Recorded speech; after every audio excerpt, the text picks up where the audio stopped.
Welcome back student, I am Shivani Chaudhary and today we are going to discuss four main things. पहली होने वाली है हमारा diffusion, second is osmosis, third one osmotic pressure and then हम देखेंगे कि हमारा reverse osmosis क्या होता है. क्योंकि बच्चों ये वाले चारों टॉपिक एक दूसरे से इंटरकनेक्टेड हैं तो इसको हम एक ही वीडियो में डील करने वाले हैं. Firstly we will see what is diffusion. क्योंकि डिफ्यूजन जो होता है वो सबसे सिंपल होता है तो सबसे पहले हम डिफ्यूजन से बात करते हैं. चलो भाई डिफ्यूजन को देख लेते हैं. पहले डिफ्यूजन का मतलब होता है टू स्प्रेड आउट. अब ये जो हमारा डिफ्यूजन वर्ड है ये कहाँ से लिया गया है? ये लिया गया है हमारा लैटिन डिक्शनरी से. ओके उसमें इसका मतलब होता है टू स्प्रेड आउट, मतलब फैल जाना, खाया पिया और फैल गए वो वाला नहीं. अभी हम देखेंगे डिफ्यूजन कहाँ वर्क करता है, गैसेस में और लिक्विड्स में. Okay to spread out is the meaning of diffusion. Now जल्दी से हम एक चीज़ देखते हैं. लोग ये सब ने किया हुआ है घरों में और सबको मालूम है. ये हम क्या देखने वाले हैं, देखो हमारे पास एक बीकर है उसमें ना पानी रखा हुआ है अभी. ठीक है मैंने क्या किया, एक ड्रॉप इंक की ली, डाई की ली और मैंने ड्रॉपर से उसको इसमें डाल दिया.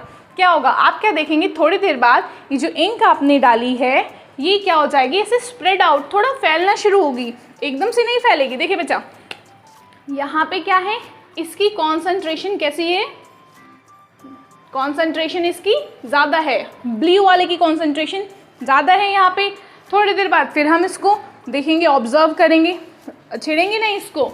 देखो क्या होगा, थोड़ी देर बाद ये इंक पूरी की पूरी स्प्रेड आउट हो जाएगी, इवनली फैल जाएगी, इवनली स्प्रेड आउट हो जाएगी. तो हम बोल सकते हैं कि diffusion is the process of movement of molecules from higher concentration to lower concentration. अब इसी चीज़ को हम मॉलिक्यूलर लेवल पे देखने वाले हैं जिससे आपको समझ में आएगा कि ये किस तरीके से मूव करता है. बच्चों देखो इसकी जो हमारे इधर डेफिनेशन है आप इसको देख सकते हैं कि ये मूव करता है from higher concentration to lower concentration. अब जल्दी से एक यहाँ पे मैं पिक इंसर्ट कर रही हूँ वो आप देखें. देखो बच्चों पहले क्या हो रहा है, जो आपका वाटर की मॉलिक्यूल्स हैं वो आपके ब्लू से आपको दिखाई दे रहे हैं. उसमें मैंने पिंक कलर की डाई डाली है. आपको पिंक कलर की डाई दिख रही है. जैसे ही हमने ड्रॉपर से उसको डाला वो एक जगह आके बैठ जाएंगे. पिंक वाली मॉलिक्यूल की कॉन्सेंट्रेशन ज़्यादा है, एक ही जगह पे ज़्यादा है. थोड़ी देर बाद क्या ऑब्जर्व करेंगी, जो पिंक वाली मॉलिक्यूल्स हैं वो धीरे धीरे क्या हो रहे हैं, फैल रहे हैं. थोड़ी देर बाद और देखेंगी तो क्या हो रहा है, आप लास्ट वाली पिक में देख सकते हैं बच्चों कि जो हमारे पिंक वाले मॉलिक्यूल हैं वो भी इवनली स्प्रेड आउट हो चुके हैं, पूरे के पूरे बीकर में क्या हो चुका है, एक साथ फैल चुके हैं, इवनली फैल चुके हैं. ओके अब बात करेंगे कि डिफ्यूजन इम्पॉर्टेंट है क्या हमारे लिए, कहाँ कहाँ यूज़ होती है. देखो बच्चों आप बायोलॉजी में पढ़ेंगे, जिन बच्चों के पास बायो है, कि डिफ्यूजन पहले तो ट्रांसपिरेशन में आती है, यूज़ होती है. 9th-10th में भी हम ट्रांसपिरेशन पढ़ते हैं. ठीक है वहाँ पे गैसेस का जो एक्सचेंज होता है वो भी किसके ऊपर बेस्ड होता है, हमारा डिफ्यूजन के ऊपर. From higher concentration to lower concentration move करता है. नेक्स्ट परफ्यूम, ये सब ने देखा होगा कि अगर आपका भाई बहन या कोई भी है उसने क्या किया, स्प्रे किया कहीं पे तो आपको एकदम से स्मेल आ जाएगी कि अरे किसी ने परफ्यूम लगाया है. या कोई एकदम से क्लास में एंटर किया और परफ्यूम लगा के आया तो क्या होगा, आपको पता चल जाएगा कि हाँ भाई इसने परफ्यूम लगाया हुआ है. कैसे पता चलेगा वो, क्योंकि जो हमारा परफ्यूम है उसमें क्या हो जाएगा, डिफ्यूजन हो जाएगा और उसके मॉलिक्यूल्स जो हैं वो स्प्रेड होना शुरू कर देंगे from higher concentration to lower concentration. Next breathing, जो बच्चों हमारा गैसेस एक्सचेंज होता है हमारे अंदर किसका, देखो CO2 जो होती है वो बॉडी से बाहर जाती है और जो हमारी O2 होती है वो बॉडी के अंदर आती है. ये भी किसके ऊपर वर्क करता है बच्चों, ये भी प्रेशर ग्रेडियंट पे वर्क करता है, डिफ्यूजन पे वर्क करता है. मतलब इनका एक्सचेंज होगा from higher concentration to lower concentration. अब हम देखेंगे इसी से मिलती जुलती एक और प्रोसेस है, उसे बोलते हैं ऑस्मोसिस. देखो बच्चा इसमें मेन बात क्या ध्यान रखनी है आपको, जो हमारा डिफ्यूजन होता है वो होता है from higher concentration to lower concentration. अब हम देखने वाले हैं हमारा ऑस्मोसिस. व्हाट इज़ ऑस्मोसिस, उसके लिए हमें पहले इस डायग्राम पे आना पड़ेगा. पहले हम मान के चलते हैं, सपोज़ करो मैंने एक बड़ा सा बीकर लिया है या एक बड़ा सा टब लिया, राइट। उसमें मैंने यहाँ पे बीच में एक सेमी परमिएबल मेम्ब्रेन लगा दी है, सेमी परमिएबल मेम्ब्रेन। ठीक है बच्चों, ये सेलेक्टिव होती है नेचर में, ये चुन चुन के भेजती है। इसको पता होता है कि मुझे किसको अंदर भेजना है, किसको नहीं भेजना, किसको पास होने देना है, किसको पास नहीं होने देना। अब मैंने क्या किया, इस साइड मैंने लिया है प्योर सॉल्वेंट। सपोज करें इधर मैंने ले लिया वाटर, वाटर लिया है मैंने इधर, मतलब दिस इज अ सॉल्वेंट, वो भी प्योर वाला। दिस इज प्योर सॉल्वेंट और ये है हमारा सॉल्यूशन। सॉल्यूशन कब बनेगा, जब मैं सॉल्वेंट में मैंने कुछ सॉल्यूट ऐड कर दिया होगा, तभी तो हमारा सॉल्यूशन बना होगा ना। ये है मेरा, क्या है बच्चों, ये दिस इज आवर सॉल्यूशन। ये इधर से पिस्टन लगाया हुआ है। आप सबको मालूम है, रोल्ड्स लॉ ने हमें बताया था और हम सबको मालूम है क्या, कि जो वेपर प्रेशर होता है वो प्योर सॉल्वेंट का ज़्यादा होता है इन कंपैरिजन टू सॉल्यूशन। हमेशा प्योर सॉल्वेंट का वेपर प्रेशर क्या होगा, ज़्यादा होगा सॉल्यूशन से। अब देखें ज़रा, इस सेमी परमेबल मेम्ब्रेन में ये क्या है, ये ना छोटे छोटे होल्स हैं। क्या है ये बच्चों, ये होल्स हैं। ये होल्स क्या करेंगे, इन होल्स के थ्रू सिर्फ जो छोटे मॉलिक्यूल्स हैं, जो हमारे सॉल्वेंट के मॉलिक्यूल्स हैं, वही पास कर सकते हैं। सॉल्यूशन हमारा पास नहीं कर सकता। कहने का मतलब ये तो आराम से इस साइड जा सकते हैं पास करके, लेकिन सॉल्यूशन हमारा इधर से इधर मूव नहीं कर पाएगा।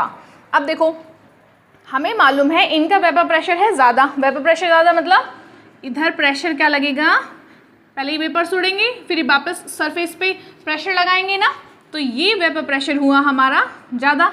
अब देखो बच्चों, ऊपर से प्रेशर पड़ रहा है, इधर पानी भरा हुआ है। अगर आप पानी को ऐसे दबाओगे और इधर तो होल हैं, छेद लगे हुए हैं, तो क्या होगा, इसको मैं दबाना शुरू करूं प्रेशर, तो ये इन छेदों में से इसके जो सॉल्वेंट के जो मॉलिक्यूल्स हैं निकल के जाना शुरू कर देंगे ना। देखो इधर से प्रेशर पड़ा तो क्या होगा, इधर क्या है, छेद हैं, तो ये इधर से निकल के भाग जाएंगे सॉल्यूशन की साइड। लेकिन ये तो इधर आ ही नहीं पाएगा क्योंकि इसकी मॉलिक्यूल का साइज बड़ा है, सिर्फ ये इधर एंटर कर सकते हैं। तो क्या होगा बच्चों, अभी हमारा जो सॉल्वेंट है वो सॉल्वेंट की मॉलिक्यूल पास कर रहे हैं from pure solvent to solution side. ठीक है बच्चों, और इसी प्रोसेस को बोलते हैं osmosis. The solvent molecule pass through the membrane from pure solvent to solution side, this is known as osmosis. अब देखो बच्चों, ये प्रोसेस होगी कब तक, मतलब ये जो इधर से पास होगी इधर जा रहे हैं, ये कब तक होगी। देखो अभी पास होना शुरू हुआ तो क्या होगा, ये सॉल्यूशन की मॉलिक्यूल से मैंने थोड़े बड़े बनाए सो दैट आप समझ सको कि ये इधर पास नहीं कर सकते। बढ़ गए, फिर से थोड़े और बढ़ जाएंगे क्योंकि भाई इनका प्रेशर ज़्यादा है ना, तो ये इधर मूव कर रहे हैं और ये क्या होगा, ये धीरे धीरे कम होना शुरू होंगे और ये धीरे धीरे बढ़ना शुरू हो जाएंगे। अब देखो बच्चों, ये प्रोसेस तब तक कंटिन्यू होगी जब तक इधर की साइड का वेपर प्रेशर और इधर की साइड का वेपर प्रेशर इक्वल नहीं हो जाता। देखो बच्चों, जो मॉलिक्यूल पहले इधर तक था ना, पहले ये इधर तक था, अभी क्या हो रहा है, मॉलिक्यूल इधर से इधर पास हो रहे हैं, तो ये बढ़ता जा रहा है। तो ये जो नए आए हैं ये भी तो कुछ वेपर प्रेशर लगा रहे होंगे ना। चलो इसको ना इस तरीके से समझते हैं। सपोज करो दो टीम है, team A and team B. इधर लिख लेते हैं हम team A and here team B. ठीक है बच्चों, अभी जो हमारी टीम ए है उसमें सपोज करो हमारा प्रेशर लग रहा है 100। कितना, इनके पास 100 पावर है। पावर कितनी इनकी, 100। मतलब ये कुछ लोग हैं, ये इसको ना ऐसे धक्का मार रहे हैं, इस साइड से इस साइड को धक्का मार रहे हैं, इस साइड से ऐसे पुश कर रहे हैं इसको। ठीक है, इनकी पावर कितनी है, 100। इनकी पावर कितनी है, इनकी पावर है सपोज करो अभी 60 है इनकी पावर। तो क्या होगा, ये आराम से इधर जा पाएंगे क्योंकि इनकी पावर ज़्यादा है ना, तो ये अपनी चलाएंगे। ठीक है, ये बेचारे कुछ नहीं कर सकते।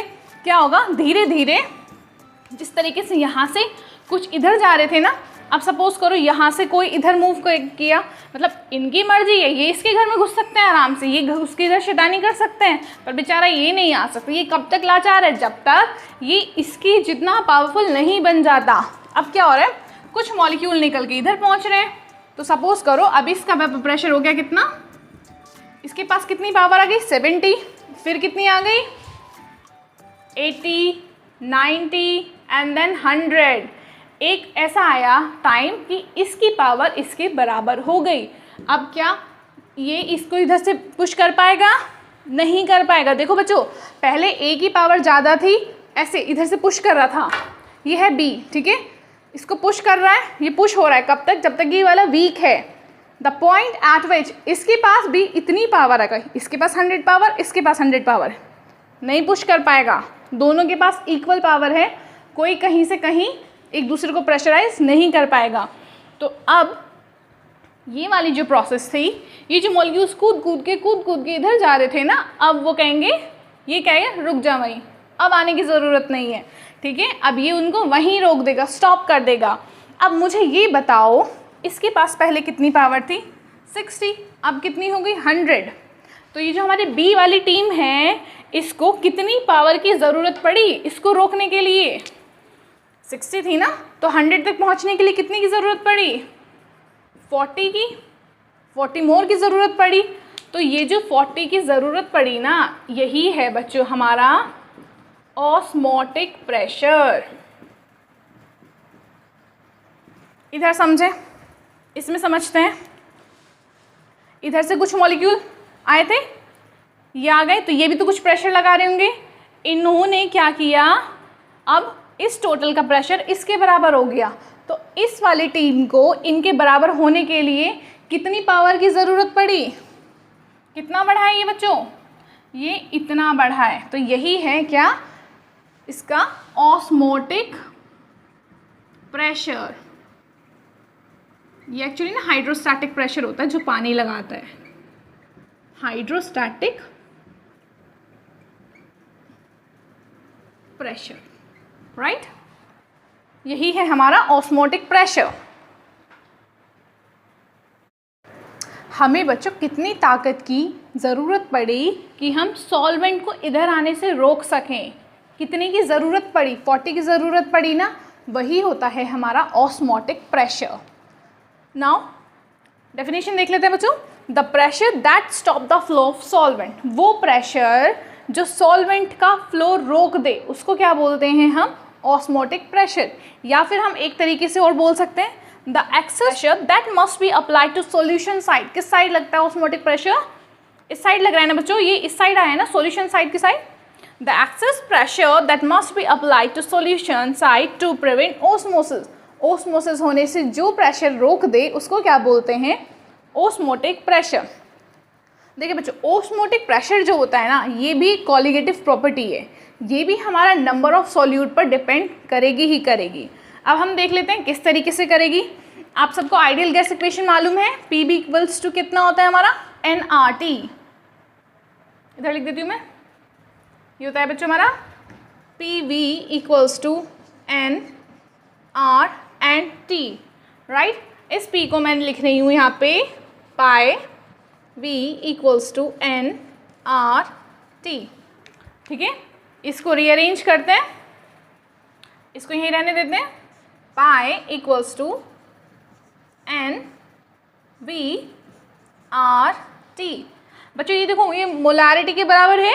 मोलारिटी क्या होता है हमारा कि भाई नंबर ऑफ सॉल्यूट आपने डिसॉल्व किए हैं कितने, 1 लीटर ऑफ सॉल्यूशन में। तो ये वही है ना, इसको क्या मैं m लिख सकती हूँ? मोलारिटी बिल्कुल लिख सकते हैं। तो ये हो जाएगा हमारा पाई इक्वल्स टू mRT। और अगर मैं इसे ओपन अप करना चाहूँ बच्चों, तो ओपन अप भी कर सकते हो ना आप मोलारिटी को। मोलारिटी क्या होता है हमारा? मोलारिटी हो जाएगा हमारा बच्चों, इधर लिख लेते हैं, pi equals to what is molarity? Molarity होता है हमारा, पहले नंबर ऑफ मोल्स लिखेंगे, given weight upon molecular weight, volume, और ऊपर क्या है बच्चों? Rn T। अब मुझे निकालना है मॉलिक्यूलर वेट। मॉलिक्यूलर वेट निकालने के लिए क्या करेंगे, just rearrange it. How, same लिखना है। ये बच्चों वेट ऑफ सॉल्यूट है, ठीक है। पाई इधर आ जाएगा आपका, पाई एंड देन वी, ठीक है। ये वाला जो फॉर्मूला है, this is very important. And the process of osmotic pressure बहुत इंपॉर्टेंट होती है मॉलिक्यूलर मास निकालने के लिए। और ये जो बाकी की आपकी कॉलिगेटिव प्रॉपर्टी होती है ना 3, उनके ऊपर ज़्यादा प्रेफर की जाती है। एंड द रीज़न इज, अगर आप उधर देखें बच्चों, R is what, gas constant, T is temperature. देखो एक तो ना इसमें रूम टेम्परेचर लिया जाता है, दूसरी बात मोलैरिटी के साथ डील कर रहे हैं, ठीक है।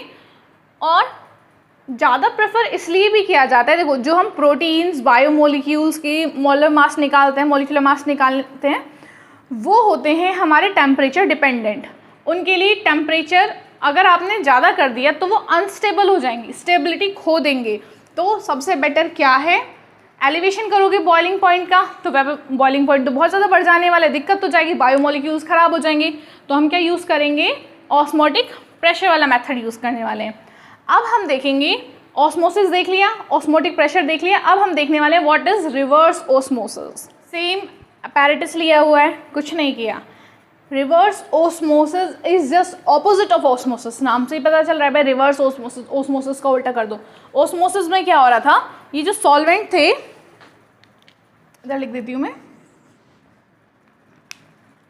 जो हमारे सॉल्वेंट होते थे ना, वो किधर जाते थे, वो जाएंगे हमारे सॉल्यूशन के साइड, राइट, क्योंकि भाई इधर प्रेशर पड़ रहा था तो जा रहे थे। अब क्या हो रहा है, रिवर्स ऑस्मोसिस में मैं एक्सटर्नल प्रेशर अप्लाई करूंगी सॉल्यूशन के साइड। अभी देखो ऑस्मोसिस में ये बेचारा वीक था, दिस लेवल, ये हमारा सॉल्वेंट वाला था, ये हमारा सॉल्यूशन था, ठीक है, ये वीक था, तो ये वाले आराम से निकल के जा रहे थे। फिर क्या हुआ, इधर कुछ प्रेशर लगा, इसके इक्वल आया तो कितना इक्वल आया, कितना गैप उसने फुलफिल किया है, कितनी ताकत बढ़ाई है इससे टक्कर लेने के लिए, उसको बोलते हैं ऑस्मोटिक प्रेशर, ठीक है। अब क्या होगा, अब ये ज़्यादा ताकतवर हो जाएगा, यहाँ पे जब ज़्यादा प्रेशर लगेगा, इस साइड ज़्यादा प्रेशर लगेगा, वेपर प्रेशर इस साइड का बढ़ जाएगा, तो जो इस साइड की सॉल्वेंट थे ना, वो इसमें से निकल के उल्टा भागेंगे। देखो पहले इन्होंने इसके घर में जाके शैतानी करी, अब मैं इधर कितना प्रेशर लगा दूं कि यहाँ पे जो सॉल्वेंट मॉलिक्यूल घुसे हुए हैं ना इसके घर में, वो सारे के सारे निकल के वापस भागें। इसी को बोलते हैं रिवर्स ऑस्मोसिस। और ये प्रोसेस बच्चों बहुत इंपॉर्टेंट है, जो हमारे आरओज होते हैं उनमें यही यूज़ होता है। वाटर को डिसैलिनेट करने के लिए जो सी वाटर होता है ना, उसमें बहुत ज़्यादा सॉल्यूट मिले हुए होते हैं, ठीक है, तो उसको प्योर बनाने के लिए हम यही वाली प्रोसेस यूज़ करते हैं, रिवर्स ऑस्मोसिस। बच्चों देखो जो हमारा वेस्ट वाटर ट्रीटमेंट होता है ना, उसमें भी ये यूज़ किया जाता है। हमने सेमी परमिएबल मेम्ब्रेन देखी थी, लेकिन बात नहीं की थी कि बने किस चीज़ की होती है। बच्चों देखो सेमी परमिएबल मेम्ब्रेन मतलब आधी चीज़ों को जाने देगी, आधी को नहीं जाने देगी।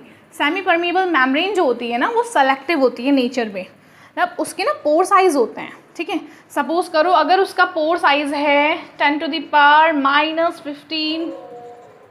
ठीक है, तो ये इससे जो छोटे मॉलिक्यूल्स होंगे ना, सिर्फ उन्हीं को पास करने देगी, इसके बराबर या इससे बड़े वाले को पास नहीं करने देगी। अभी बनाई भी अलग अलग चीज़ों की जाती है, जैसे आपका पिग का ब्लैडर होता है उससे बनाई जाती है, पार्चमेंट पेपर की बनाई जाती है, और कुछ ना ऐसी होती हैं जो हमें किसी स्पेसिफिक काम के लिए यूज़ की जाती हैं, तो उनको हमें लैब में बनाना पड़ता है। वो आप जो आपका चैप्टर नंबर 5 होगा ना, उसमें हम पढ़ेंगे सरफेस केमिस्ट्री में। उसके ना होल का जो साइज़ होता है हम छोटा कर देते हैं अपने आप से, सो दैट हमें डिज़ायरेबल अमाउंट ऑफ सोल्यूट इसमें से पास हो सके, या जिसको हम चाह रहे हैं सिर्फ वही पास हो सके। Okay, thank you. I hope आपको सारा समझ में आया हो। अगर आपको कोई प्रॉब्लम होती है तो आप नीचे कॉमेंट करके मुझे बता सकते हैं। Thank you.